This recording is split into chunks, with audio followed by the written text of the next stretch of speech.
Hello, my name is Dr. Estes. I'm the professor of bassoon and saxophone at the University of Mississippi, and I'm happy to create this video for you to help prepare for your Mississippi Middle School All-State audition materials. This video is broken up into 3 parts. There is a section on scale preparation and performance. There is a section on the slow etude preparation and performance with tips and other fingering suggestions, etc. And then there's a section on the faster etude, number 15, for tips and performance of that too. I hope that you enjoy this video and get a lot out of this, and I wish you all the best of luck in your audition. For your scales, I recommend playing them with consistent tempo and to practice those with the metronome. In the scales video that you're about to watch, you'll notice that I have a very consistent tempo throughout the whole thing. I tongue up and I slur down. I like to recommend that students focus on the 4 T's when preparing their scales. That is tone, tempo, technique, and tonguing. If you have consistent tone, consistent technique, consistent tonguing, and really good tempo, you're going to do very well on your scales. You'll notice that I play at the same tempo up and down. I take a breath and then proceed to the next scale in the same fashion. The order in which you play your major scales is entirely up to you. I recommend following some sort of order that makes sense. In the video, you'll notice I start with concert C and then go to concert F, concert B flat, concert E flat, A flat, and then D flat. And at the conclusion of my major scales, I take a breath, reset, and then I play my chromatic scale from my low B flat all the way up to the high F sharp and then back down.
For the slow etude titled Lento, I want you to think about the key that we're in. This is actually G minor. It shares the key signature with B flat major, but we are firmly in G minor for this.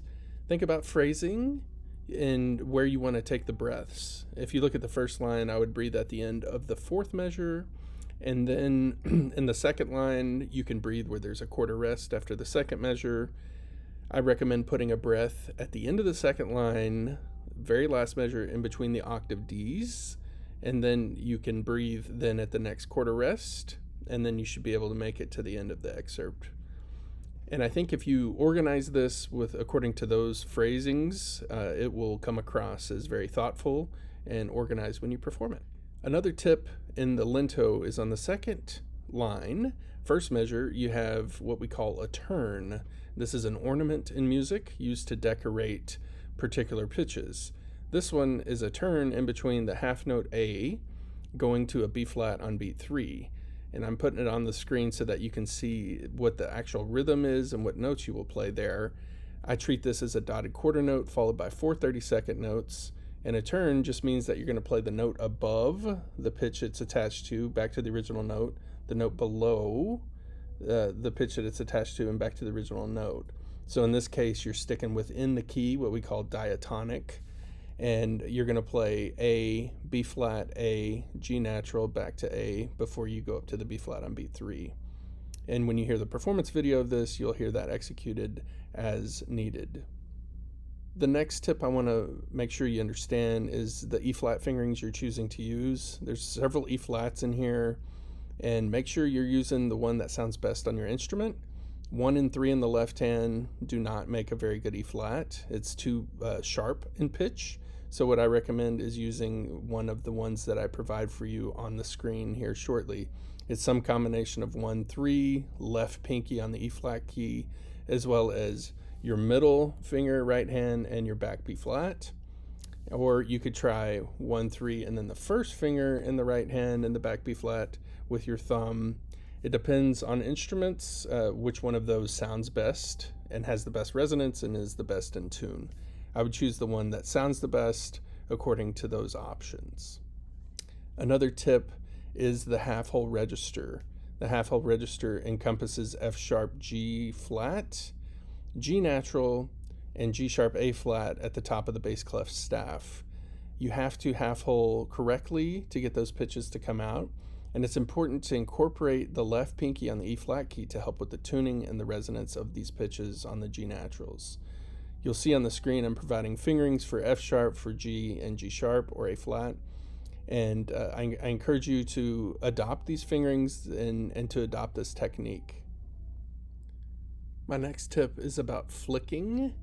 Flicking is a way to enter the register above the half-hole register with fluency and with good response.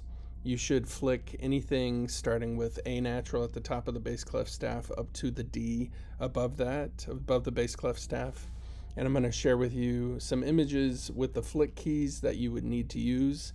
And again, this is called flicking because you flick the key. You don't press and hold necessarily. You press it, release it, and then that will help the note come out that you're trying to play.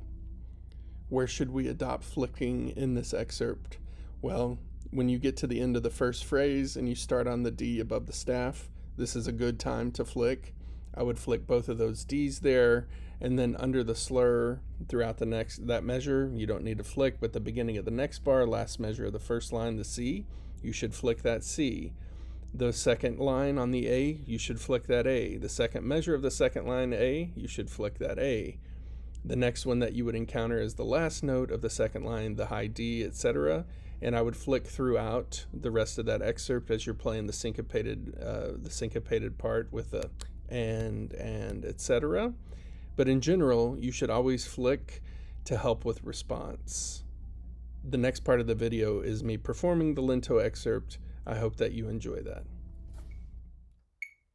1, 2.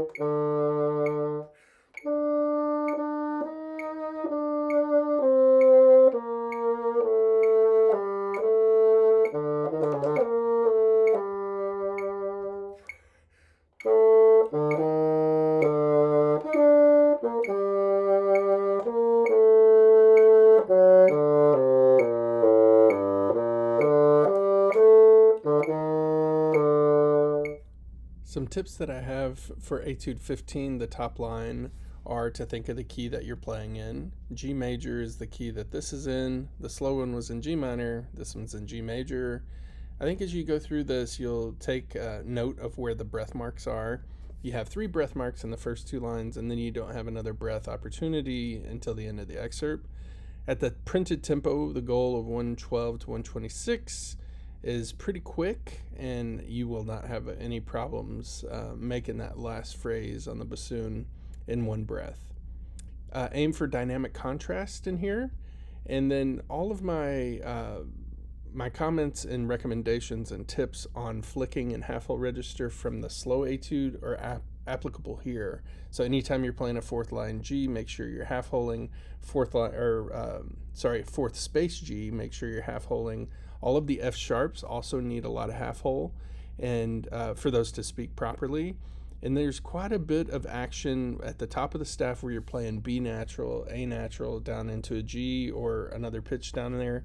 Make sure you're incorporating flicking. If you're struggling with response on those notes, flicking is always the answer to help clean up the response there. Okay, so those are my tips regarding here. Aim for dynamic contrast. Take those breaths that are printed and make sure you're half holing correctly on the F sharps and the Gs, and make sure you're flicking on A naturals at the top of the bass clef staff and above. Good luck to you all. I hope you enjoy the performance video. 112 beats per minute. 1, 2.